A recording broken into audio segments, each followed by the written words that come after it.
The wine in her glass hadn't stopped trembling, not from nerves, but from rage. Across the dining table, Madeline Royce's diamond bracelet clinked softly as she leaned forward, her voice barely above a whisper. "You think exposing me will save you?" Her smile faltered. "You're not a hero, Alina. You're a phase, and phases end." Alina didn't flinch. Instead, she slid her phone across the table. On screen, timestamps, medical records, video footage, and a federal agent's signature. The silence that followed could drown a heartbeat. Then came the doorbell. Ryan stood, opened it, and froze. "It's them," he said quietly. "The FBI." 3 days earlier. "I've saved more than 1,000 lives, but it only takes one envelope to ruin my career." The envelope was thick.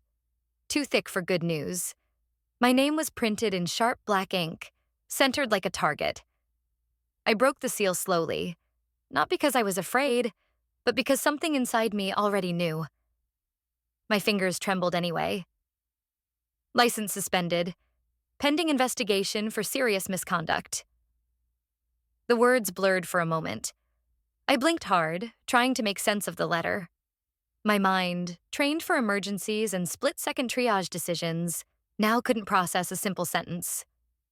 This wasn't a misunderstanding. It was a blow, a calculated hit. I stared past the envelope toward the far corner of my office where a single photo frame sat, slightly tilted on the shelf. It was from my medical school graduation, Madeline Royce standing beside me, beaming as if I were her own daughter. That was before she decided I wasn't good enough for her son, before I became a threat. There was a knock, not the usual polite tap. This one was rushed, hesitant. Tessa Grant peeked her head in, her cheeks pale and eyes rimmed red. "Alina," she whispered, "can I come in?" I nodded, still gripping the letter like it might dissolve if I held on tighter. She shut the door quickly behind her. "People are talking," she said. "In the boardroom." Madeline was smiling, like she knew this was coming. Of course she knew. My voice cracked. "She probably wrote the damn thing herself." Tessa winced. "They say it was unanimous, but nobody believes it was about patient care." I placed the letter on the desk, smoothing the creases with my palm. "They used my name," I said quietly, "but not my work." Tessa hesitated. "I shouldn't say this, but she's been trying to push you out for a while. I've seen how she talks about you, not just as a doctor, but as a wife, as a mother.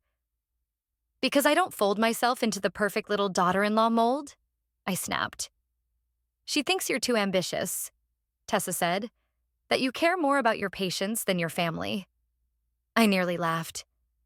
"If that's a crime, they should close the whole hospital." A silence settled between us, tense and sad. I could feel Tessa's pity like a weight in the air. I didn't want it. I didn't need it. "What's the patient ID on that file?" I asked suddenly. Tessa blinked. "What?" "The letter cites a case, a patient. I need the record." She hesitated, but then walked over to the monitor. "You're not supposed to." "I'm not supposed to exist right now, Tessa," I said flatly. "Help me anyway." She logged in and pulled the file. I took one look and frowned. The prescription listed wasn't mine. A high-dose sedative, dangerous. But more than that, it was dated on a day I wasn't even working. "I was off that day," I whispered. Tessa froze. "Are you sure?" "Positive. Ryan and I took the boys to the state park. I have the photos to prove it." We stared at the screen. A second file popped up. Same date, different patient. Again. My name, a drug I never prescribed, a note signed in my handwriting. But I knew it wasn't mine. My pulse quickened. My breath shallowed. "This isn't a bug," I mumbled. "Someone tampered with the records, and I think I know who." Records don't change themselves, but people with power and no conscience do. The server room wasn't meant for comfort. It pulsed with low heat and the soft hum of humming drives, each click and whir a mechanical heartbeat. The light was low, bluish, casting long shadows that made the wires look like veins. A place designed to store data, not truth. Luis Tran looked up from the terminal, his fingers hovering above the keys. "You sure you want to do this here?" he asked, glancing over his shoulder like someone might be watching. "If someone finds out I ran this for you?" "I'm sure," I said. "You owe me, remember?" He winced, a flash of the past passing between us. Med school days, the time I covered for him during his rotations, the time he nearly failed out of trauma response. "Yeah, okay," he muttered. "But this trail, if it leads where I think it does." Beside me, Tessa crossed her arms, jaw clenched. "Then someone needs to follow it." Luis sighed and typed in a string of admin credentials. The screen blinked. A long list of login entries scrolled past, time-stamped and color-coded. "These are all system logins for the last 30 days, he said. "Anything flagged after hours goes yellow. Suspicious activity turns red." The screen glowed like a crime scene. Red entries dotted the log like drops of blood. Tessa leaned in. "Dr. Morrison's account?" Luis filtered the results. 5 entries remained. I stared at them. Each one tucked neatly between 2:12 and 3:08 a.m., over a 2-week span. "He's on sabbatical," I said. "He hasn't touched a hospital keyboard in months." Luis nodded. "Exactly. And the system doesn't lie. Someone used his credentials to access the patient record database from the boardroom terminal." "The boardroom?" Tessa repeated. Luis tapped the screen again. "IP address trace. Boom. That's the MAC address tied to the executive terminal. Only 3 people have access to that room outside business hours." I didn't need to ask who one of them was. He turned the monitor. "You want me to show you the keycard logs?" I nodded. A second screen appeared, listing access swipes. One name repeated, Madeline Royce. October 2nd, October 4th, October 6th. Tessa's breath caught. I saw her. That night I was pulling doubles. Saw her walking out of the East Wing toward the server hallway. I thought she was checking on renovations.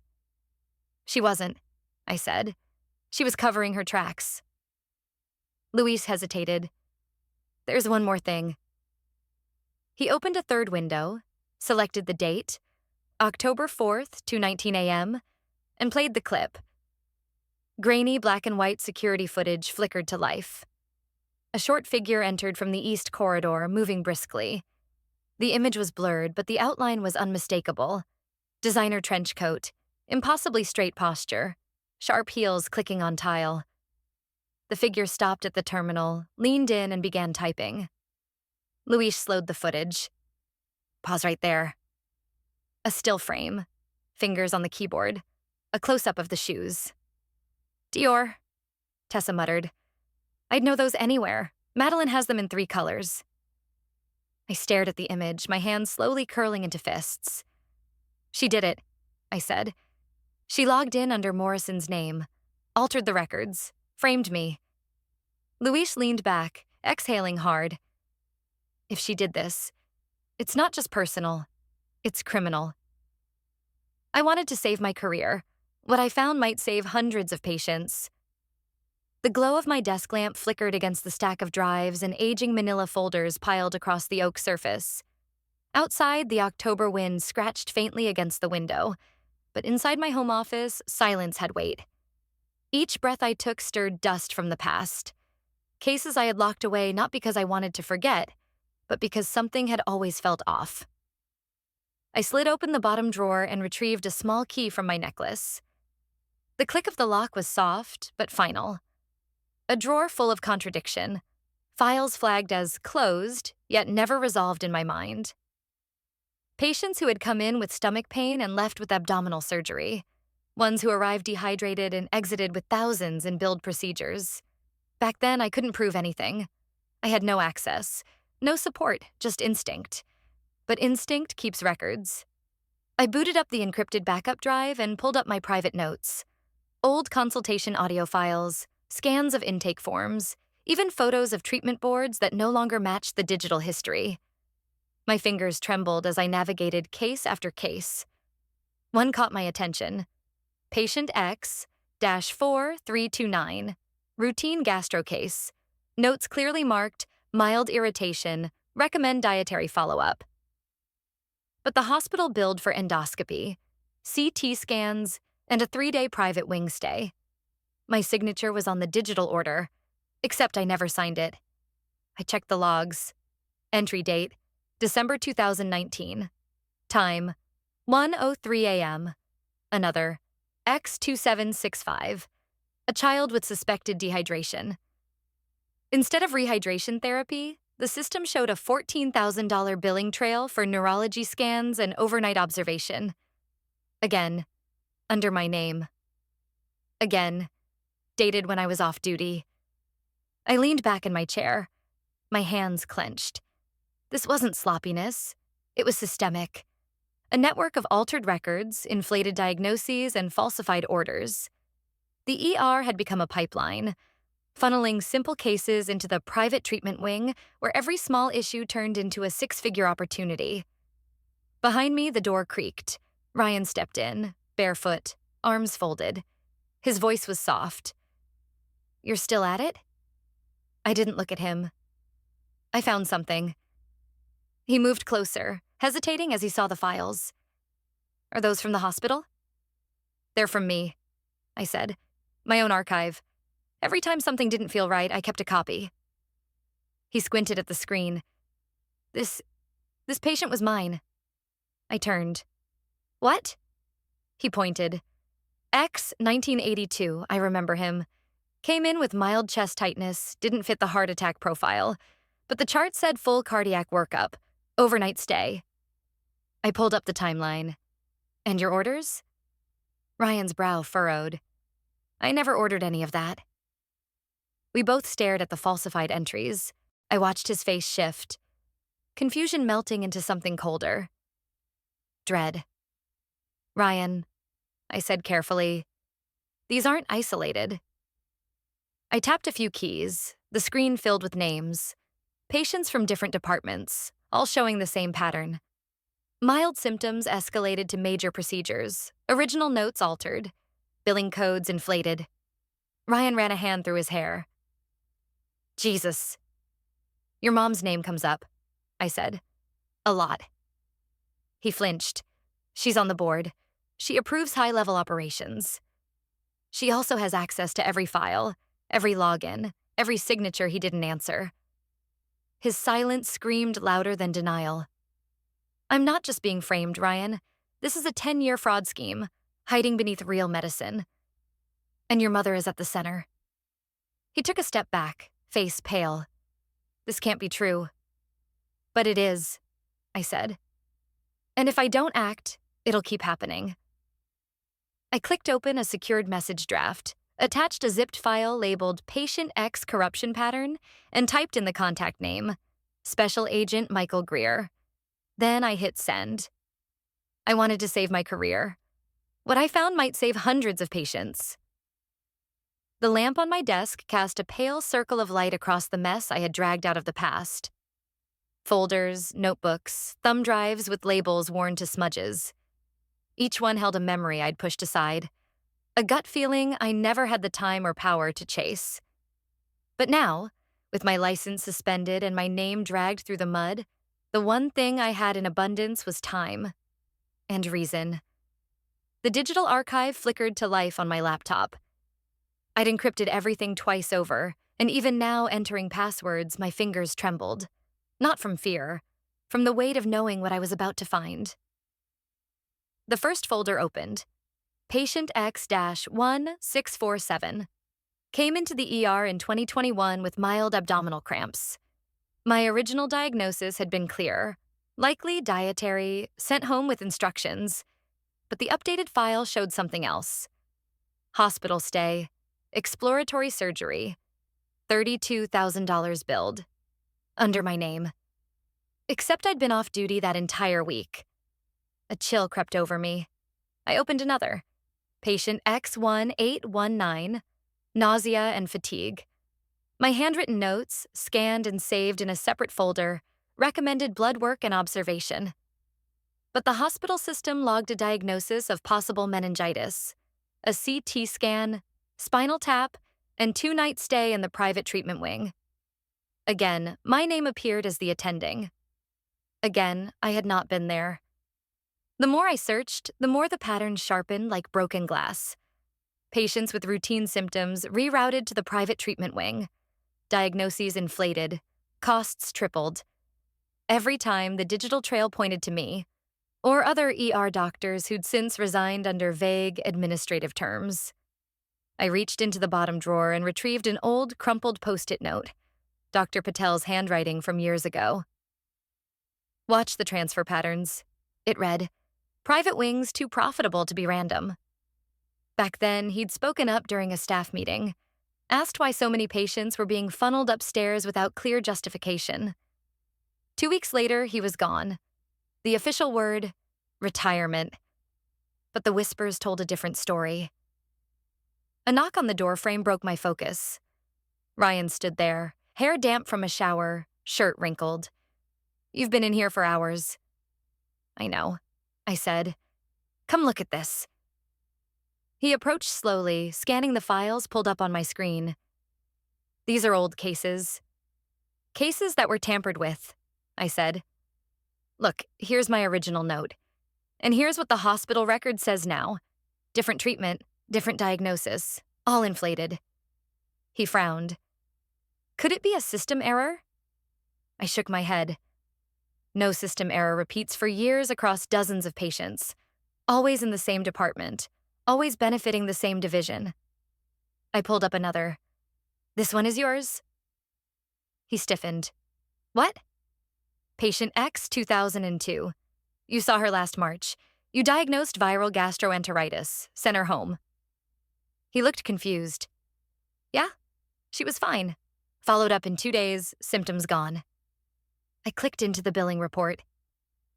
"According to this, she had 2 MRIs, a sleep study, and an overnight in the private wing. You signed off on it." "That's not possible," he whispered. "It's not just me they're framing, Ryan. They're hijacking real cases and inflating them, using our names." He sat down, staring at the screen. The doubt in his eyes cracked something inside me, because I knew what he was thinking. "Your mom's involved," I said. "She's been on the board for 9 years. She's the only one with continuous access to both records and authorizations.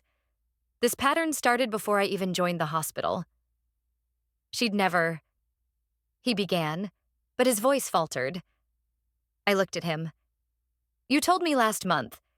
Her numbers were always too perfect, like she was gaming the system."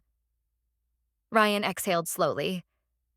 "I thought she was just efficient, that she found ways to get patients what they needed."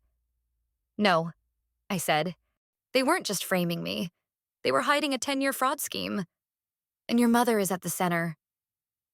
He didn't respond, just sat there, torn, speechless.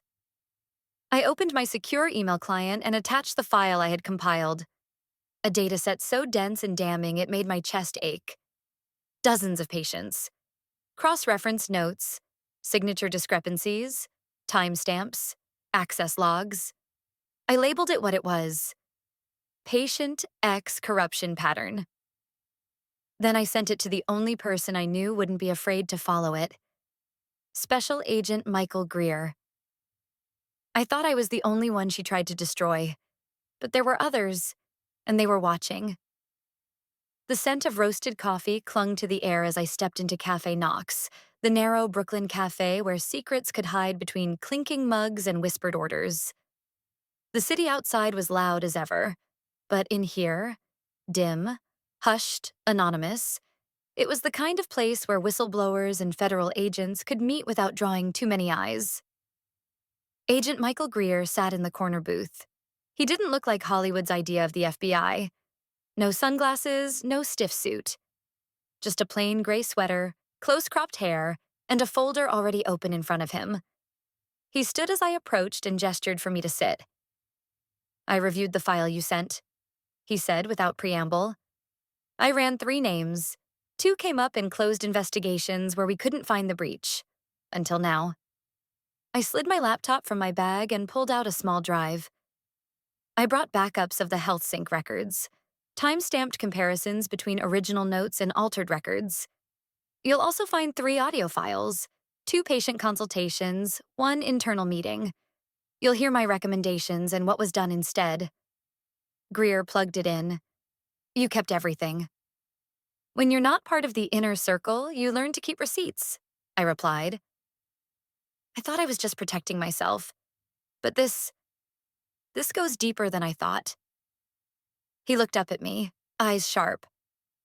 You said the private wing was involved. They use it as a revenue sink.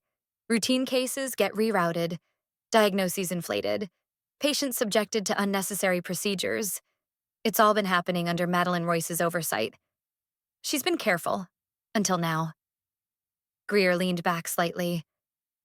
We've been chasing something like this for years, but hospitals are fortresses. Without someone on the inside, it's impossible to penetrate. Just then, the bell above the cafe door jingled again. Dr. Patel entered, a little grayer than I remembered, but unmistakable. He walked slowly, his gait measured. When he saw me, something flickered behind his eyes. Pain, yes, but also recognition. Vindication. I wondered when you'd finally see it, he said as he sat. I kept waiting for someone else to notice, but no one did, or no one wanted to. I'm sorry, I said quietly. I didn't realize you'd tried to warn us. He waved it off. Doesn't matter now. What matters is what we do next. Greer listened as Patel confirmed what I'd suspected. In 2020, he flagged multiple billing anomalies and brought them to the board. Within 2 weeks, he was accused of improper patient boundary behavior. The investigation cleared him, but the damage was done. He resigned quietly. She threatened my license, he said. She used fear, isolation. She made it clear I wasn't welcome. My hands clenched under the table. And now she's doing it again. To me. Patel nodded. She's perfected it. Greer tapped the table. With both your testimonies and these files, we have a solid foundation. But it's not enough. We need her unaware. We need her overconfident. Just then, my phone buzzed. A message from Tessa's father, Grant Sr., lit the screen. I kept quiet in 2018. I won't again. I'll testify. I looked up. We're not alone anymore. Greer's jaw tightened. Then it's time to build the case. I'll move the team discreetly. Interviews, subpoenas, background pulls. But we'll need something more public eventually. A distraction. Something to pull her attention. I hesitated. Then pulled up an email. She invited us to dinner this weekend. Says she wants to make peace. Ryan, me, the family, probably thinks I'm broken. Greer raised an eyebrow. That's bold. She has no idea, I said softly. Outside, traffic groaned past, unknowing. But inside this booth, justice was beginning to stir. She poured the wine like a queen hosting her triumph, but she didn't know she'd already lost. The Royce estate glowed under the golden haze of twilight, its manicured hedges and sweeping drive bathed in an autumnal stillness that almost felt staged. The kind of silence that tried too hard. Ryan and I pulled up in silence. He hadn't said much since the night I showed him the files. I didn't push. Tonight, he'd have to decide for himself. Madeline opened the door herself, pearls at her throat, smile sharp as glass. Alina, she said, voice sweetened with performative grace. Come in, come in. I was hoping you'd still have the good sense to be civil. I stepped over the threshold, my heels silent on the marble, my heart thunderous in my chest. Wouldn't miss it, I said softly. Dinner with the woman who tried to erase my name? Sounds unforgettable. Ryan trailed behind me, shoulders taut. The dining room shimmered with forced elegance. Silver cutlery aligned to perfection. Crystal glasses, untouched. At the head of the table, a single bottle of red wine, already breathing in the decanter. Madeline poured with slow deliberation, handing me a glass like she was bestowing a favor. "To new beginnings," she said. I didn't touch it. "Let's not toast too soon." She tilted her head, that mask of matriarchal warmth still firmly in place. "I know things have been tense, but this doesn't have to end badly." "Oh?" I arched a brow. Madeline set down her glass, folded her hands with the ease of a seasoned negotiator. "Drop the resistance, sign the divorce quietly. No court, no fuss. And I'll make sure the suspension disappears. The board listens to me. You could even have a letter of reinstatement by Christmas. Think of it as a graceful exit." Ryan stiffened beside me. I leaned back in my chair. "You've always underestimated me." "I've always seen you clearly," she said coolly. "This career isn't for women who refuse to play by the rules. You've clawed your way into a world that wasn't built for you, then acted shocked when it pushed back." I took out my phone and laid it face up on the table. One tap. A slideshow. Access logs, timestamps, audit trails. Screenshots of every file altered using Dr. Morrison's login. Then a paused video still, her blurred frame stepping into the server wing, unmistakable in her signature red heels. I swiped again. Greer's official letter from the Bureau. "Your name is listed in connection with a developing federal inquiry into insurance fraud and medical record tampering." For the first time, her expression flickered. "You're bluffing," she said tightly. "The FBI doesn't investigate family squabbles." "This isn't a family squabble," I replied. "It's a decade-long conspiracy to defraud insurers and endanger patients for profit. You tried to destroy me, and in the process, exposed yourself." Her fingers curled around her wine glass, knuckles whitening. "You'll regret this," she hissed. "I built that hospital. I protected it. Everything I did, you did for control." I cut in. "Not protection. And it ends tonight." Ryan stood suddenly. His face was pale, voice hollow. "Mom, how long have you been doing this?" She turned to him, face softening in a flash. "Sweetheart, don't let her twist things. She's angry, emotional. You know how women can—" "Stop." His voice cracked. "Just stop." She looked at him like a cornered animal, still proud, still dangerous, but uncertain for the first time. Ryan took a step back. His silence was no longer complicity, it was revulsion. I stood. "This dinner was never about reconciliation. It was your last chance to come clean. You could have chosen dignity. Instead, you chose this." A knock echoed through the house. 1, 2, then 3. Madeline froze. Ryan turned to the hallway, feet slow, deliberate. He returned moments later, face ashen. "It's them," he said quietly. "The FBI." She used her power to erase my name. Now the truth erased hers. The courtroom lights were harsh, casting unforgiving angles across the polished wood and solemn faces. Early December had painted Boston in a curtain of gray, but the inside of the federal building pulsed with clarity, with exposure. Madeline Royce sat stiffly at the defense table, hair dull, eyes flat, her once pristine suit exchanged for regulation beige. She didn't look at me as the verdict was read. She didn't look at anyone. "Guilty on all counts." The judge's voice cut clean through the silence. The courtroom didn't erupt. It exhaled. 5 others, administrators, physicians, coders, followed her into downfall, each found complicit in a conspiracy that had spanned over a decade. Over 140 patients affected, millions siphoned through inflated billing, careers destroyed, trust shattered. And yet, somehow, hope remained. I stood next to Agent Greer and Dr. Patel in the hallway outside, a slant of winter light catching on the framed press release now pinned to the corridor wall. "Whistleblower doctor exposes medical fraud empire." Dr. Patel extended his hand, the weight of years lifting slightly from his shoulders. "You did what I couldn't." I shook my head gently. You kept the files. You told the truth. That's how we built this. He smiled, then turned away, disappearing into the sea of reporters and murmured apologies. Weeks later, in early 2024, I returned to the hospital, now renamed Central Horizons Medical. Gone were the engraved plaques bearing Madeline's name. Gone were the portraits of board members who turned a blind eye.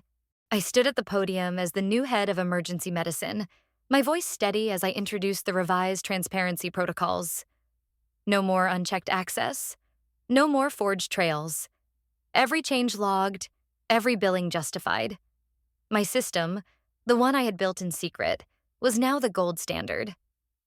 Tessa had been promoted to department chief nurse, and her father, Grant Sr., had returned to speak to new staff about moral courage. In the quiet after the ceremony, I made one last visit. The prison visitation room was sterile, fluorescent, humming with silence. Madeline sat behind the glass divider, thinner now but still composed. She picked up the receiver without a word, her eyes narrowing slightly as I did the same. "You didn't have to come," she said finally. "I know." A beat. "You hated me because I controlled him." I met her eyes, even, steady. "Number, I pitied you. Because you thought that was love." She looked away, jaw tightening. "I didn't come to gloat," I said. "Just to tell you, you didn't destroy me. You revealed me, and maybe you helped fix something neither of us could see clearly until it broke." I stood and left before she could respond. Back at the hospital, I walked through the ER, clipboard in hand. Staff nodded as I passed, not with fear, not with forced respect, but with something quiet and steady. Trust. As I approached the new intake wing, a young doctor intercepted me, nervous, eyes bright with uncertainty. "Dr. Tran?" she asked. "How did you survive all this?" I paused, watching the bustling hallway. Monitors beeped, gurneys rolled. Life, real and fragile, moved on. I smiled. By never letting someone else write my ending. When the truth finally emerged from beneath layers of lies, it didn't shout. It dismantled. The woman who once silenced others with power and influence was now just another name on a courtroom docket. Justice, long delayed, struck not with vengeance but with clarity, a reminder that silence enables corruption, but courage dismantles it. Because in the end, no fortress of deceit can withstand the steady knock of truth.